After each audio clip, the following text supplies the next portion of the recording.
Hi everybody, I hope you're having a great day today.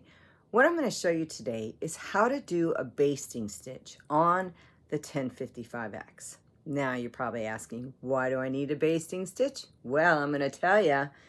Let's say you've hooped your project. Now this is a charm pack square, and I just want to put my initial. Let's say I'm making a quilt, okay? But the square doesn't come all the way to the edge, so I can't hoop the whole thing.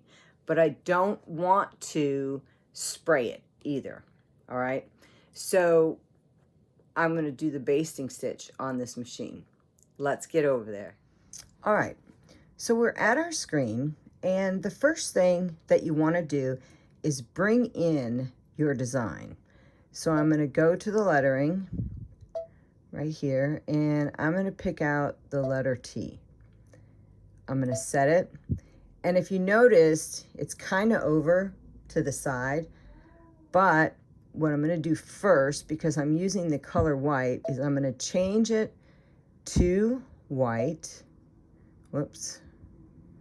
Let's get white in there. Hit OK. Then I'm going to hit End Edit. My machine is going to move, but that's okay. It's going to be centered. Now I'm going to use this icon right here. It has a flower in it, and as you can see, it's got little stitches going around it. I'm going to go ahead and hit that, and now I have a basting stitch around the letter T. Now, one of the things I'm going to do is I'm going to go into Edit to change the color of the basting stitch. We're going to make that white also. There we go. Now I can go ahead and sew out my basting stitch. Okay, it was that easy.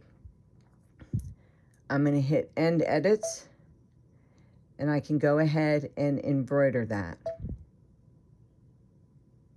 So we're going to let the machine embroider it out.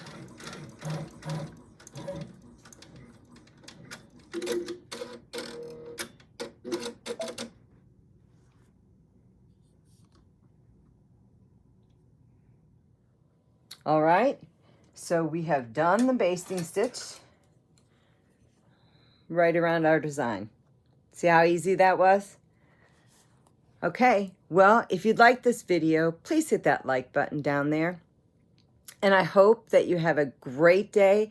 And remember, happy stitching.